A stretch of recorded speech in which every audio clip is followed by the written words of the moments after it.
Так, я бачу, так. Доброго дня, шановні українці, добрий вечір. Я хочу привітати всіх українців. Я не знаю, як це назвати, велика перемога. Я не знаю, найголовніше – це люди вдома. Перша частина, про що ми домовлялися в нормандському форматі, виконана. Ми повернули наших людей, звільнено 81 людину, 76 людей зараз в Україні, на контрольованій частині нашої країни. 6 залишилось на тимчасово окупованих територіях, тому що там їх сім'ї. Якщо вони захочуть приїхати сюди, ми забезпечимо їм все, що для них важливо, ми обов'язково запропонуємо. Я хочу подякувати всім лідерам нормандської четвірки. Ще раз хочу сказати, все, про що домовлялись, виконано в цьому питанні. Але ми розуміємо, що дуже багато наших людей ще на території Російської Федерації і всіх багато із Криму перевезених. Це інший трек, яким ми зараз теж займаємось. Я вдячний нашій великій команді, всім правоохоронним органам, пані Лутковська, пан Демченко, Начальник штабу, міністр оборони, всім вдячний. Особливо хочу подякувати моєму помічнику Андрію Єрмаку, який дійсно вибачте, я закінчу, а потім про беркутовців та терористів, про кого скажете. Андрію хочу подякувати і всьому Офісу Президента, які займались 24/7 цією дуже складною справою. Ну, найголовніше – люди вдома. І як ми говорили, так і зробили до Нового року. Тому зустрічати будуть Новий рік в сім'ях, вдома, з батьками, з дітьми. Це прекрасно. Я щасливий, впевнений, що вони теж. Так, будь ласка.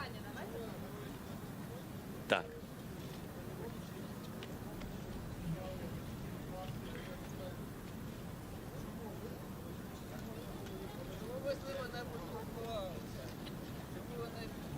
Якщо можна, я закінчу. Так. З приводу беркутовців. Так, це умови всіх на всіх, умови цього обміну.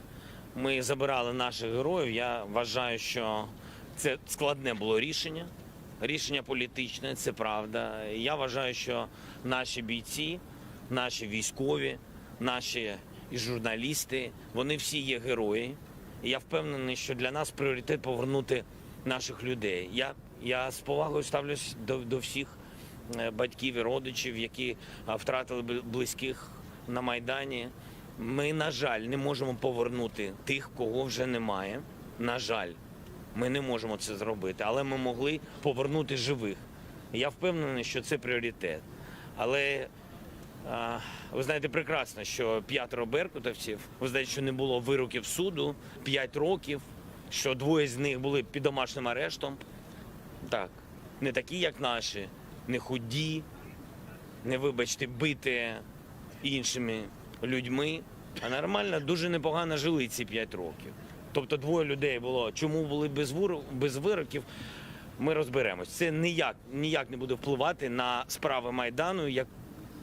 По-перше, все, що ми поки що обіцяємо, ми робимо. Тому, як я і сказав, справу Майдану ми закінчимо обов'язково. А 3 з них, вони були в СІЗО, ще з цих 5 беркутовців, теж були без вироку суду. І якщо б вони залишились, ми б не отримали наших розвідників, не отримали хлопців, які захищали, вибачте, які були в Дебальцево. Для мене вони герої. Якщо б ми залишили беркутовців, так, вони б, навіть якщо б був вирок суду, вони б отримали там 5 років, 5 і 6, я не пам'ятаю точно. ми з вами говоримо могли, а ми повертаємо живих людей. Я вам більше скажу, якщо б в мене було ще 100 беркутовців, і мені б запропонували одного розвідника, я б їм віддав 100 беркутовців і повернув би живого розвідника. Давайте ще одне питання. Давайте не тільки про Беркут. Останнє питання. Якщо ми по черзі зможемо, я тоді вас просто почую. Якщо можна по черзі, будь ласка. З родинами Героїв Небесної Сотні я зустрічався, почуйте, будь ласка, відповідь. Я зустрічався з родинами Героїв Небесної Сотні. Зустрічався неодноразово. Ви знаєте, коли ми перед... Давайте ми будемо притримуватись формату прес-конференції. Якщо ви задали питання, то хоча б Я вам будь ласка, відповідаю. дослухати відповідь. Добре? Я вам, тут є інші журналісти. я вам відповідаю. Тому що кожну секунду, не кожного дня, а кожну секунду кожного дня у нас міг зірватися цей обмін. Тому я робив як президент України. Моя відповідь дуже проста. Я повертав живих, і це найголовніше. Мені так здається. Це був мій вибір. Наступне питання, будь ласка.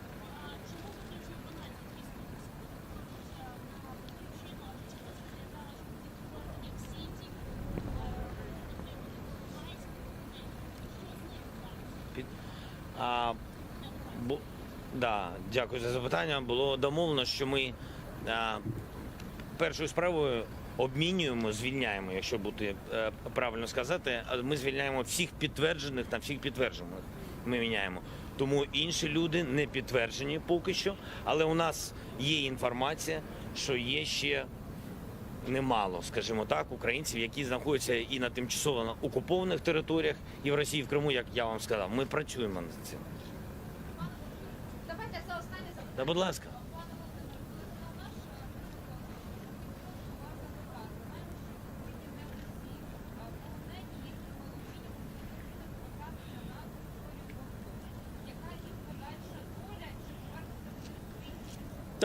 Так, дехто з них, вони були у цьому узгодженому списку, дехто з них звільняється вже,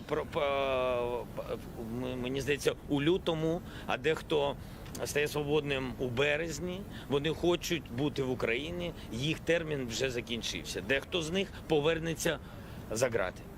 Це їх вибір. Їх 22 чи 23? 20? Скільки, пані Лутковська? У нас 17 осіб відмовились переїжджати на територію ОРДЛО. Крім того, є ще близько 30 осіб, які відмовились взагалі брати участь в обміні. Тобто вони знаходяться за ґратами? Ті, звичайно, да, вони продовжують відбувати покарання. А ті, які були відповідно... Тобто біля 50